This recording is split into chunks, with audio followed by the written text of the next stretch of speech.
You're listening to Heritage Radio Network.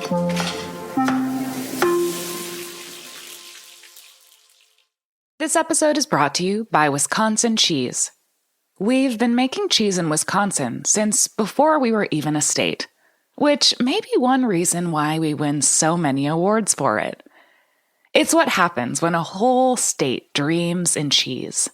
Find your next favorite cheese at wisconsincheese.com.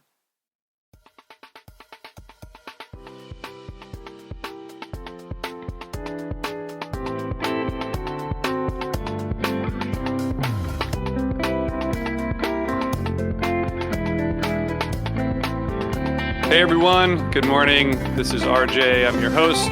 This is Amuse News. We are today bringing you a special conversation. If you're watching, you can see our guest here. If you're listening, I guess I'll just say, Basu, can you just introduce yourself? Sure. My name is Basu Ratnam, native New Yorker, and I'm the founder and CEO of INDAY restaurants. Awesome. And thank you for taking time to talk today. I was going to be up in New York yesterday and, kids and life got in the way, but I'm glad we're able to talk. I'm excited to come visit at some point. I wanted to ask, I think you have, at this point, you have 8 INDAY restaurants. We do, yeah.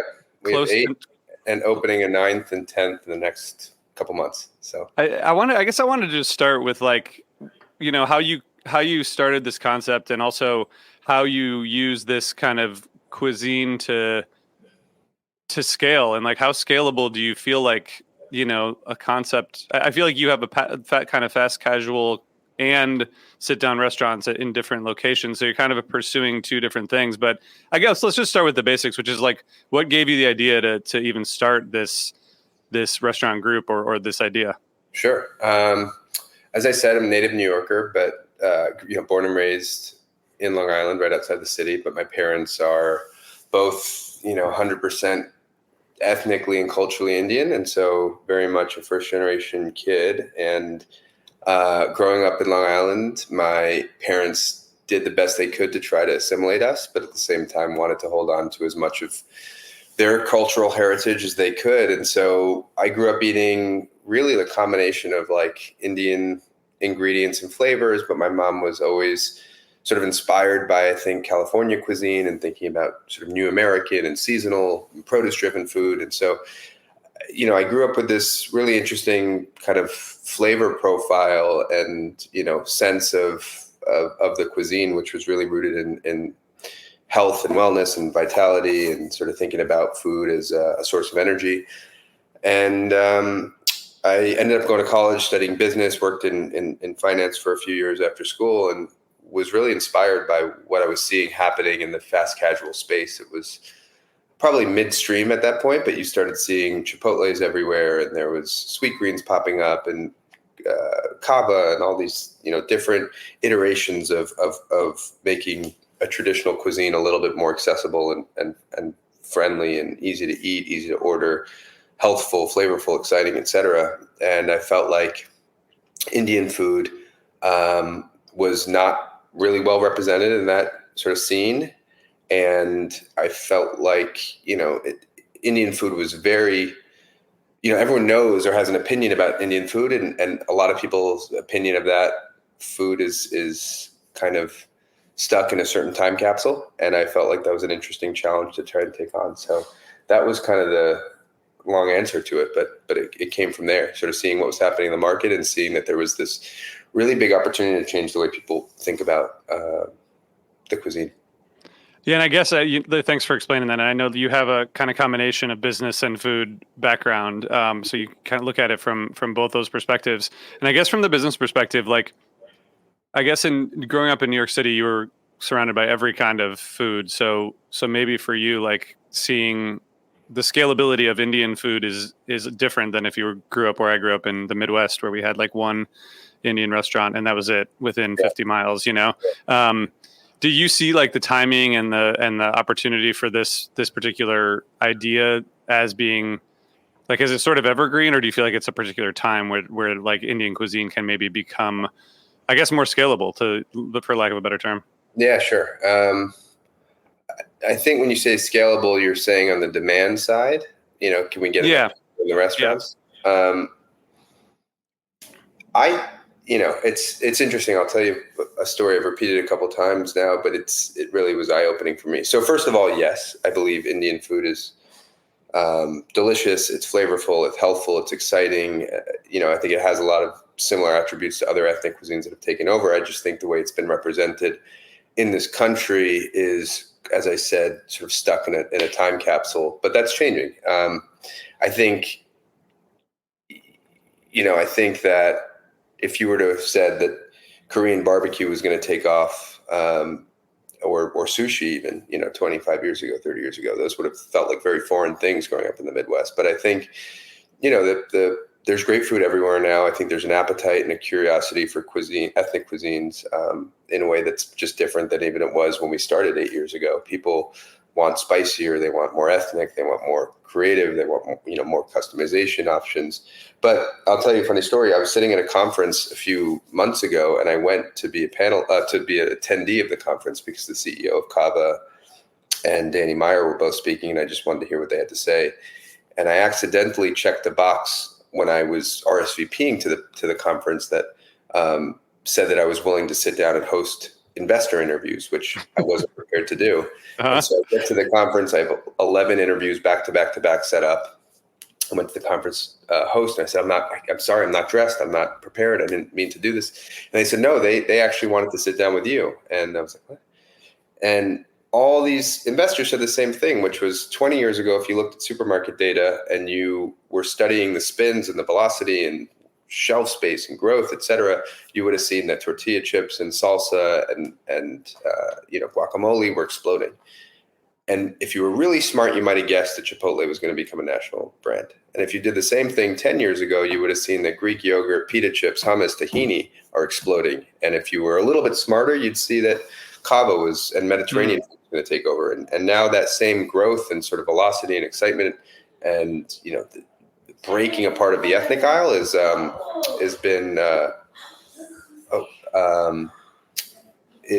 happening in Indian food. And so it's an exciting time. Yeah, that's awesome. Can you just talk about this, like the concept of food karma? I mean, you talked about how the food is, nutritious and like basically what are you trying to communicate and give customers through this idea of food karma? Because it seems like that's like a slightly different take than, just fresh ingredients or whatever that take is. This episode is brought to you by Wisconsin Cheese. There's a reason when you think of Wisconsin, you think cheese. Cheese is a huge part of Wisconsin's history and future. In Wisconsin, the state of cheese, the tradition of cheese-making excellence began 180 years ago, before Wisconsin was recognized as a state. Immigrants traveled to settle in this lush green hills of Wisconsin, bringing their cheese-making traditions with them. These storied skills, combined with the freshest milk available, created a cheese-making culture that is uniquely Wisconsin. Wisconsin's 1,200 cheesemakers, many of whom are third and fourth generation, continue to pass on old world traditions while adopting modern innovations in cheese-making craftsmanship. Find your next favorite cheese at wisconsincheese.com. Sure. When I think about food karma, as I mentioned, I grew up in a home where Indian food was thought of as, a part of your life, a part of your spirituality, a part of your healthfulness. And I think that's very endemic to the way people think about Indian food. What people don't realize is that the same philosophy that created yoga also created a cuisine. And that is that food can improve your sense of balance. It can connect your mind, body, and spirit. And so when we think about our food, we think about it, in that lens, from the way that we source, the way that we combine ingredients, the way that we think about even the energy we try to put in when we cook the food. We have good karma on the top of every one of our doors. We think, starting your day with intention. We think that, beginning within, setting a sense of ritual to your cooking, to the way that you treat your teams, the way you treat your body, the ingredients you put into the food, all that stuff we think is positive energy that I think is good and it makes you feel good. It makes the food taste better in our opinion. And hopefully it gives you a little bit more lift throughout the rest of your day. So food karma is that in a nutshell. It's just this idea of how much of an honor we think it is to be able to serve food to people. That's really cool. Thanks for explaining that. I guess you have this like the sit down concept and the fast casual concept both under INDAY, and I assume that will continue. Maybe like how do you balance between two really different kinds of restaurants? Really? Yeah, sure. So in a lot of ways, the sit down restaurant was born out of almost, it felt like a little bit like necessity. We were, it was 2021. All of our restaurants, we had 5 restaurants up until that point. They were all based in Manhattan, all in the base of office buildings. And people just were not coming back to work in a way that could even justify, we were doing what we used to do in an hour, we were doing in a day in terms of sales. It was frightening for a really long time. That there was COVID, there was Omicron, there was all these different waves. And there was so much uncertainty about the return to office. And I always felt like Indian food, if you just repackaged the cuisine a little bit, the dining room a little bit, offered a really, delicious and wonderful beverage option, that we could serve people in a neighborhood setting with more of a dinner emphasis. And so we did that because I thought we were leaving something on the table, and I thought we had more to contribute to sort of the culinary landscape, but also out of necessity, because I just didn't know when fast casual and the office lunch business, which was the primary foundation of our business up until that point, was ever going to come back. And so that's the why. The kind of how, or will we continue? It's been not without challenges. We have a pretty good understanding of how to run the fast casuals, and the full service business is its own little beast. We thought we understood restaurants. It turns out we understand fast casual restaurants much better.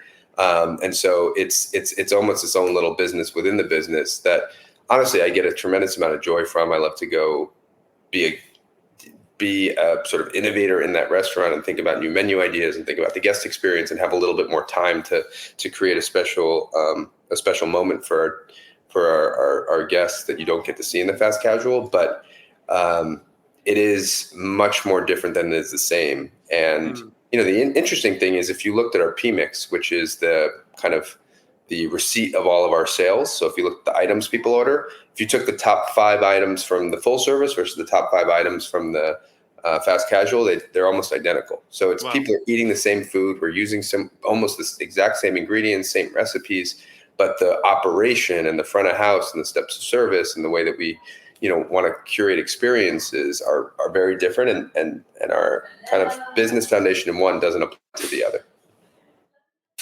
Got it. Yeah, that's cool. And so I got to ask, because I love Indian food, and like I said, I wanted to be there in person, and I will come to one of the locations soon. When people come in, or you're talking about the restaurant, what are 1 or 2 things that you're like, you absolutely have to try X or Y? Yeah, sure. So we do, first of all, our number one selling dish is chicken tikka masala, which we put on the menu during COVID. Actually, but we didn't sell it prior to that. And it's our number one seller. It shot up to the top of the charts, and it stayed there, and it's in every restaurant. So I'd say that's our most popular dish. And we do a delicious combination that is we took a recipe from New Delhi, and which is a city in India, and this really famous chef that sort of coined the dish. So I definitely recommend that. And then we also have a really sort of lighter and brighter curry, which to me kind of encapsulates a lot of what we're trying to do with the food, which is our golden curry. And it's a turmeric-based curry that's healthful. It feels really like fresh, and it's crunchy and crispy and a little spicy.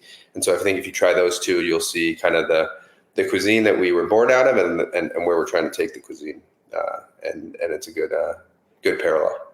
Nice. Well, I know we don't have a ton of time, but I wanted to ask, where do you see this going? Like, where do you see INDAY future? I don't know, 2 or 3 years down the road. Sure. Well, we're opening up our first new national market in Boston, either later this year or first part of 2025. So we hope to kind of fill in the distance between those 2 cities, New York and Boston. But in a couple of years, we started this to be a national brand. At the time when I first opened our first restaurant, there were no Indian national brands, and now we're starting to see them all over the place, mostly in consumer packaged goods and some fashion brands, and it's India. The wave of Indian products and items are coming, but there still isn't a national fast casual brand, and that's always been the sort of aspiration for us and for our team. And I hope in a few years we'll be in many more markets, and we're not going to stop until we can stop filling seats. So. Yeah, I mean, it's interesting because you talked about Cava, Sweet Green, the Chipotle, obviously, and other kind of Mexican-inspired fast casual. Like there really isn't a national brand for Indian. And do you think it's just like hasn't had the right kind of approach and people behind it, or do you think that it's a timing thing? I think it's both. I think fast casual is extremely hard. It's harder in a lot of ways than people give it credit for, especially now. Because you have price sensitivity, you have wage sensitivity, you have all these different technological forces disrupting you. So I think it's part of it has been around execution and brand positioning. And I think part of it was, to your point, you can't, just because something is delicious or it tastes good or it makes sense in New York, you can't force it down people's throats.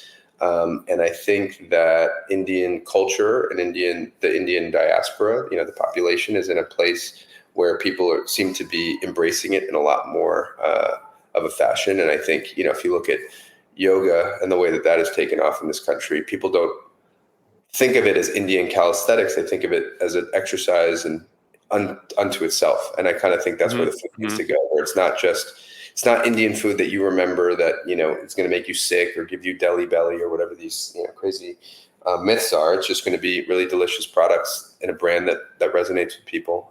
And like I said, I think people are more curious now. And the Indian diaspora, we have a half Indian vice president. There's just a lot more visibility for Indian culture than there's ever been. That's really cool. Well, I wanted to tell everyone you can check out INDAY, INDAY, allday.com to check out all the locations and the by the way, like just the the photos and the presentation of all the food on the website is great. I feel like that's a good the marketing behind it is clearly like very clean and really appealing. So it seems like that's a big part of kind of growing something like this. But I'm really looking forward to trying the food, and I appreciate you taking the time to chat for a few minutes. Thank you so much for having me on. I love your show and what you guys do, and I can't wait to meet in person. I'd love to have you in one of the restaurants. That's awesome. All right. Thank you, Bashir. Thank you, everybody, for watching. We'll be back with another episode tomorrow. Thanks. Thank you.